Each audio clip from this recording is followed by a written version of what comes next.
Hello, everyone, and welcome to a new PennyWise podcast from Lee Enterprises. I'm Teri Barr, your host. We are talking about car shopping today.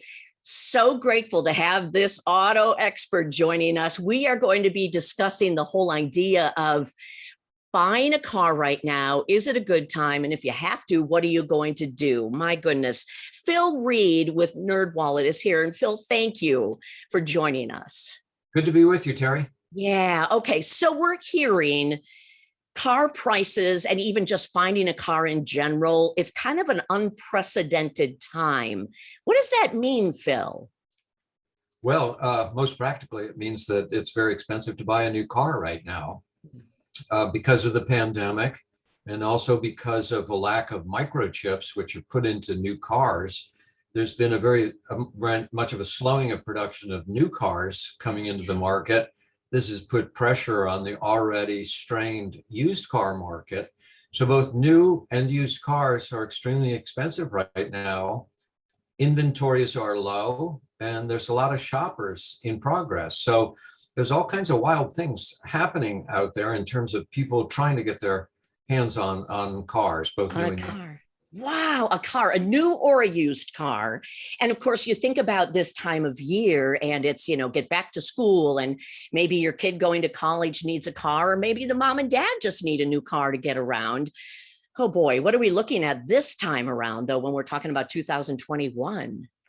Yeah, well, first of all, it's good to note that this is usually when the new cars come into the market. The 2022s would be being released right now.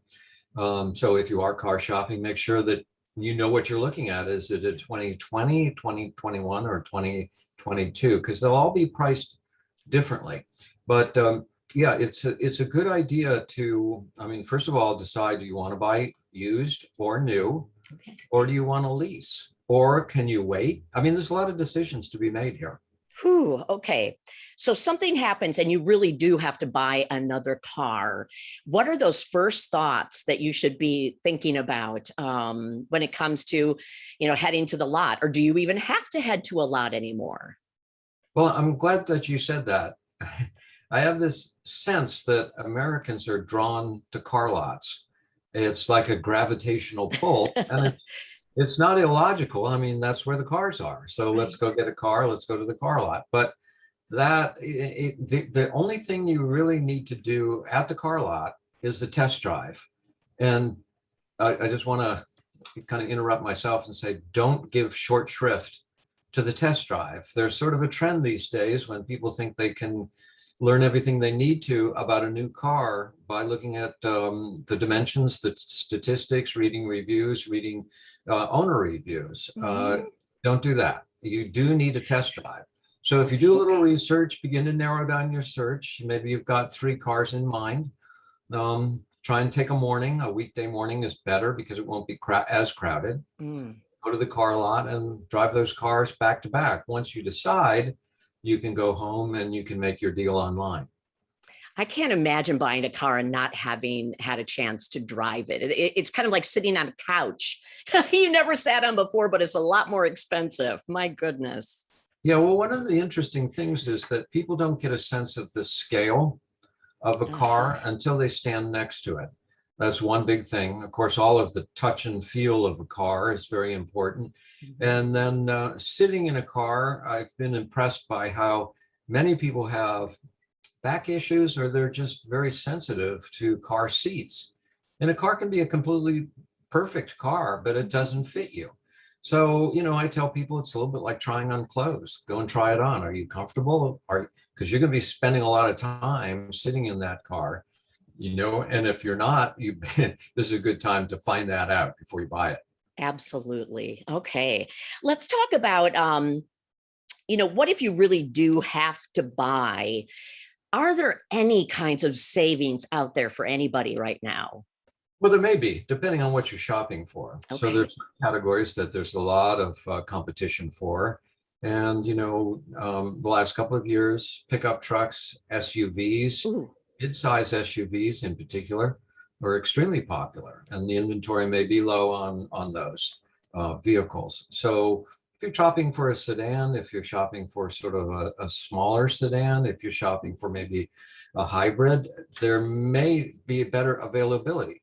So I guess the first thing is don't make any assumptions. Okay, you've heard all of the news media people saying it's a bad time to shop and that prices are very high. Yeah. But category in your area, it may not be.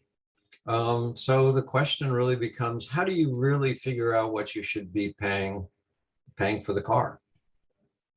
That's a big question because it sounds like it definitely could move back and forth depending upon where you are. And how do you weigh then whether you should get the new car or the used car? Yeah, well, that's a good question. I mean, first of all, I'm kind of a big used car fan because normally there's so much to be saved. There's a lot to be saved. I mean, if this was if this was a typical time, buying a 3-year-old car, one that was maybe even still under warranty, would save you 30 to 40%. That's a lot of money to be saved. You would get almost, exactly as good a car, almost exactly as good a car, except, for the new car smell. Because generally you can keep it under 36,000 miles. So what you can do is look for a lot of cars that are being returned off lease, because most leases are for 3 years. Most people treat leased cars pretty well because they're nervous about having, extra charges for damage. So that's a good place to shop. But now in this climate, you should really, if they seem sort of close, or if you're kind of close in your thinking, you should really price them both, because you may actually find that some of the used cars are going to be almost expensive as the new cars. That's incredible. I love, though, that you brought up leased cars. Watch for those to come back. Or what if you are the one with a car you're leasing? Maybe you shouldn't give it up. Well, that's a really good point. And this is something that a lot of people don't know about. First of all, they don't really understand how leasing works, even though it's risen in popularity. Before the pandemic, I think it was almost 1 in 4 cars was leased. Leasing has a lot of advantages to it. But one of the important thing to understand is that at the beginning of the lease, the leasing company makes a prediction about how much that vehicle is going to be worth at the end of the lease. And then they just sort of look at, well, how much does it depreciate? And they divide that into monthly payments, add interest, and there you go.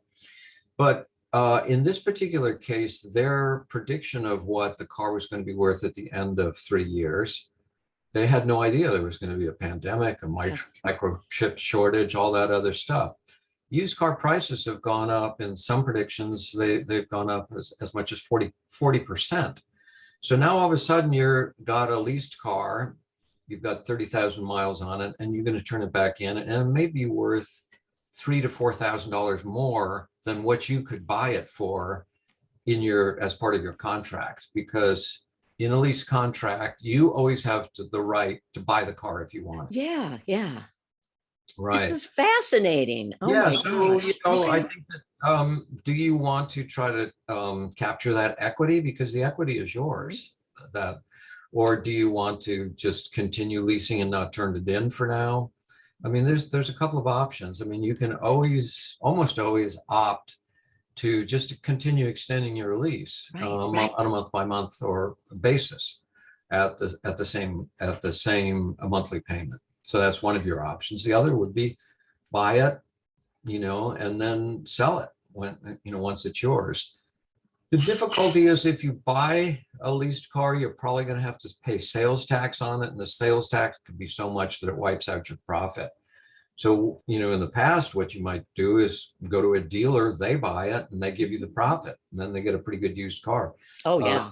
And there may be other places, for example, CarMax, Carvana, Shift, Vroom, they all buy cars coming off lease. They do all the paperwork, then they give you a check. So that's something to explore. Oh, possibly. yeah. Thank you. My fear, knowing that we're talking about new and used cars that might be hard to find, you turn in your leased car and then you can't find anything. I don't know if you've heard of anybody going through that, but that would be my concern.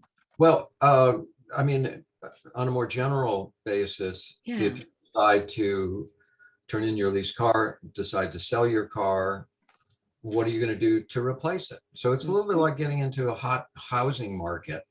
If you sell your house, you make all this money, but how do you get back into your next house? So in other words, it could just be a push. However, if you have the opportunity, maybe you have a second car, maybe you have a car that nobody's using, maybe you can get by on just one car in your family, or maybe you'd like to try no car at all.